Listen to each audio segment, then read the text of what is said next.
بسم الله الرحمن الرحيم، حياكم الله جميعا ومساكم الله بالخير. بعمل معكم اليوم ان شاء الله اللي هي مع الاجواء البارده هذه باذنه تعالى اللي هو طبق بسيط اللي هو عباره عن مخدات السمبوسه. بعملها بطريقه بسيطه وسهله وراح تعجبكم باذنه تعالى. في بدايه الفيديو الله يسعدكم لا تنسونا من اللايكات والاشتراك في القناه. اول ما تدخلون على الفيديو الاشتراك الله يسعدكم واللايك عشان بس ينتشر الفيديو الفائده تعم الفائده على الجميع. باذنه تعالى ببدا معكم ان شاء الله الفيديو، ولا تنسوا الله يسعدكم زي ما قلت لكم اللي هو اللايك في بدايه الفيديو. بسم الله على بركه الله نبدا مع بعض الفيديو. طبعا يا حبايبي اول ما ابدا به اللي هو الحليب، طبعا عندي هنا حليب سائل، فبحط كوب حليب سائل وبضيف له اللي هي ملعقه من الخميره الفوريه زي ما تشوفون الحين، وبضيف برضه اللي هي الخميرة، وبضيف برضو ملعقة من السكر زي ما تشوفون الحين، وبضيف ربع الكوب من الزيت، وبضيف ملعقة واحدة من اللي هي الجبنة السائلة. طبعا هذا سر النكهة وسر ليونة العجين. بحط ملعقة واحدة من الجبنة السائلة. ببدأ أضيف اللي هو الدقيق بالتدريج زي ما تشوفون الحين، وبحط برضه بحطها في اللي هي العجانة وارجع لكم ان شاء الله.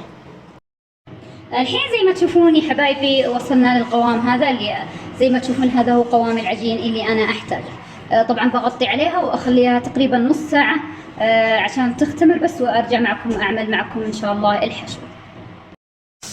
الحين ببدأ اعمل معكم اللي هي حشوة السمبوسة. طبعا حشوة بسيطة اللي هي عبارة عن لحم مفروم، وطبعا انتم براحتكم اذا تبغون لحم غنم او لحم دجاج. طبعا انا اخترت اللي هو الدجاج، فبعمل دجاج وبعملها ان شاء الله بالطريقه اللي تشوفونها الحين.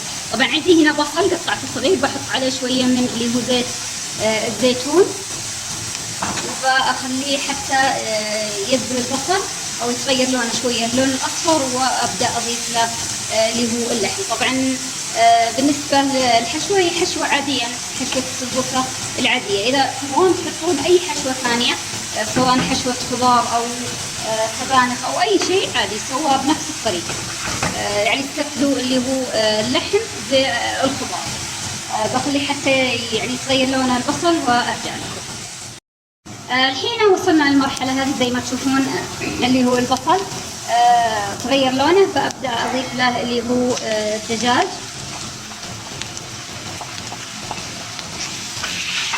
طبعا حاولوا تكون النار عاليه، وبحط عليه اللي هي البهارات هذه. طبعا البهارات عباره عن ملح، كمون وكركم وفلفل اسود.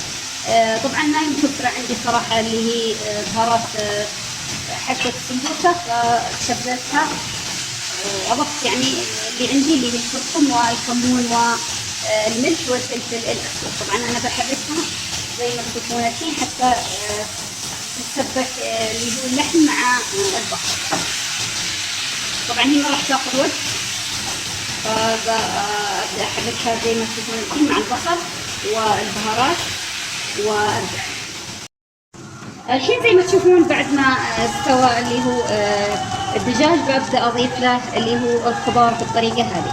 طبعا الخضار عبارة عن كزبرة وبقدونس وبصل وفلفل أخضر. طبعا بصل اللي هو الفلفل الأخضر أقصد اللي هو الحار، فهذا اختياري اللي يبغى يضيف يكون يعني سبايسي أو يكون عادي. طبعا هذه المرحلة الأخيرة بحرك بس الخضار شوية مع اللي هو اللحم، واقفل عليه النار واخليه حتى يبرد، واشوف العجين اذا اختمرت فببدا اعملها معكم. الحين وصلنا يا حبايبي للفقرة اللي هي حشوة مخدات السمبوسة.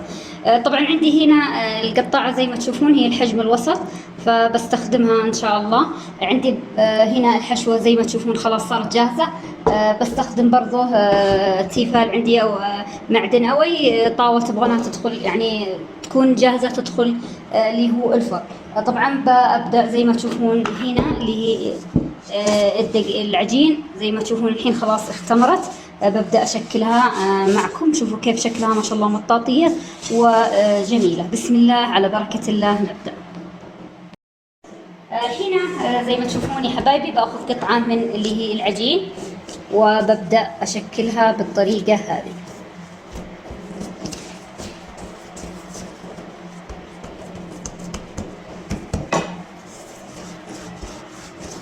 طبعا بفردها حتى تصير سميكة شوية وببدأ أقطعها.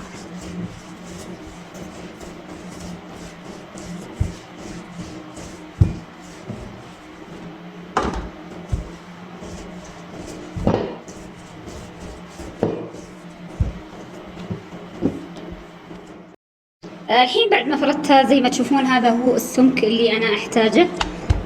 فببدأ أقطعها. طبعا هنا عندي غطا براد،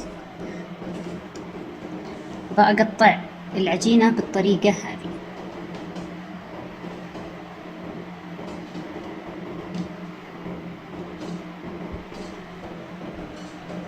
طبعا من دون تكلف، أي شيء بيؤدي الغرض. طبعا هذا هي زي ما تشوفون. الحين ببدأ أحطها في القطاعة وبتشوفونها. الحين زي ما تشوفون الحين ببدأ أحط اللي هي الحشوة بالطريقة هذه وأقفل عليها.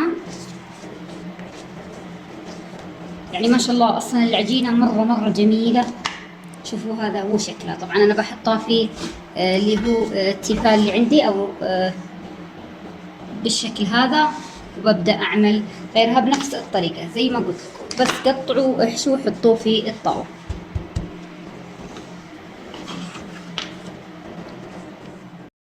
طبعا هذه واحدة ثانية بس عشان تشوفون الطريقة. طريقتها مرة سهلة يا بنات. هذا هو شكلها. الله يسعدكم اللي دخل الحين القناة أو تابع الفيديو يحط لايك. الله يسعدكم، ينزل على زر اللايك ويحط اللايك والاشتراك.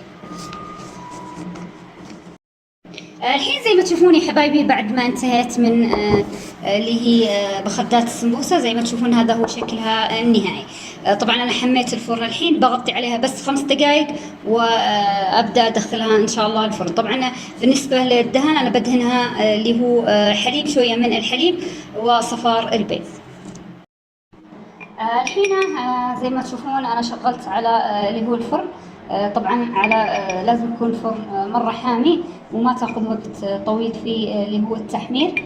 فبأدهنها زي ما قلت لكم بصفار البيض واللي هو الحليب بالطريقه هذه، وبدخلها الفرن وتشوفونها ان شاء الله بشكلها النهائي. زي ما تشوفون الحين هذا هو شكلها بعد ما طلعتها من الفرن. طبعا انا طلعتها من الفرن حطيتها في حافظه بس عشان ما تصير قاسيه. فهذا هو شكلها. طبعا انا برتبها معكم ان شاء الله وتشوفونها بشكلها النهائي. الحين زي ما تشوفون يا حبايبي وصلت للفقرة الأخيرة اللي هي مخدات السمبوسة اللي عملتها معكم هذا المساء. طبعا زي ما تشوفون ما شاء الله العجينة جدا جميلة. لو شفتوها مرة طرية وإن شاء الله تعجبكم. لا تنسوني الله يسعدكم من اللايكات ومن الاشتراك في القناة، وبرضو تنشروا رابط القناة. واستودعتكم الله وفي أمان الله.